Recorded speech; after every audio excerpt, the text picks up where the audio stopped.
0.041 reaction for Coleman. That Mustang is hooking up. Certainly is. Goes 713, 190 mile an hour. I think it's a 7.0 record. And Danny got out of there a little early. Oh, no. Oh, no. There we go. Looks like his chutes popped. What happened there? It just... got caught up. Yeah. Yeah, late on the chutes, and it's just wrapped around the wheelie bars. And, yes. Oh, and the concrete. Man, that is bad. They just see them starting to pirouette like that, and that shakes you up a little bit. Now, let's see. Car goes on its side. And it looks like they're... So... Yeah, he's out okay. Well, definitely one of the scarier moments to happen at the 2014 Fuchs Winter Nationals was the horrible accident for Danny Chilstrup in competition eliminator driving this dragster. And we've come down to the scrutineering shed to assess some of the damage and find out the certain key factors that kept Danny safe in that accident. Amazingly, he got straight out of the car and, as they say, walked away. But first of all, let's have a bit of a look at the car. We'll describe to you exactly the parts that, well, at least got damaged. The thing is designed to have the frame and different parts of the car break away, snap if needs be, move away from the parts that are important. The parts that are important are right here, the roll cage and inside the chassis rails that go around the body of the race car driver. And while they have had a fair bit of grounding away and a little bit of movement down the left-hand side chassis rails, this major component has, for the best part, kept quite safe. And one of the big things that definitely helped Danny out is what's called the ISP seat system inside. If you have a close look underneath the actual roll cage of the car, there's a lot of padding around here, and this all goes to surround Danny's helmet, so there's not much room for Danny's helmet to move.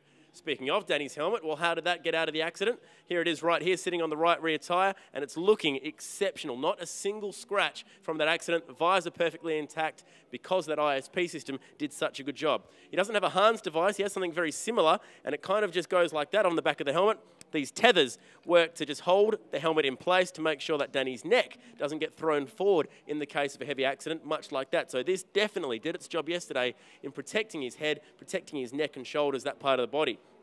Arm restraints. Obviously, that was a very heavy rollover. You don't have any control over what your body's doing in an accident like that. So the arm restraints help to literally keep your arm pinned down onto your race suit so your arms don't go out through the roll cage, anything horrible like that happening, which did used to happen back in the day before all these safety ideas were put in place. They definitely did their job. And while it was a nasty accident, we can say, thankfully, that Danny is okay. He spent the night in hospital. Come on over, come and have a chat to us, Danny, because that was a very nasty accident indeed. The car looks very second-hand, but thankfully, you're the important part of the car that came out okay. Explain to us what happened in those frantic 5 to 6 seconds when you were upside down and tumbling around in the braking area.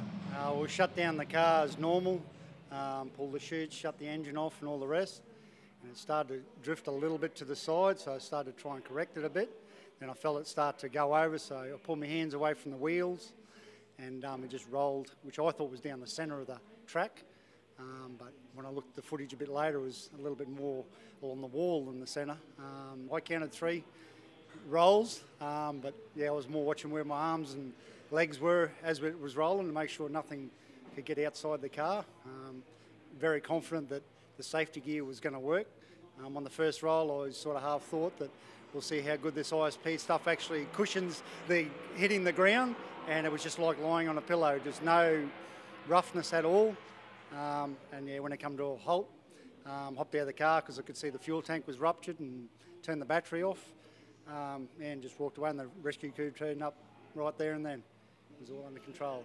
You spent the night in hospital, but that was just all precautionary. Yeah, we just spent the afternoon actually in the hospital, got an x-ray, all the rest. They did all usual neck restraint in the ambulance and at the hospital, make sure until the x-rays had come back, which was perfect. Haven't got a single scratch, a single bruise, no tenderness, absolutely nothing. I suppose if we can find a silver lining, and we'll send you over to have a look at this part of the car at least, because this is one part that amazingly came out A-OK. The engine's fine. That's the good news. Yeah, that is it. That's probably the bigger dollar part of the whole deal is the engine.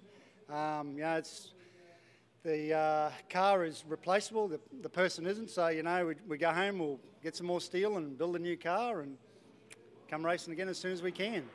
Definitely a tough end to Danny Chilstrup's 2014 Fuchs Winter Nationals, but the good news is he's okay.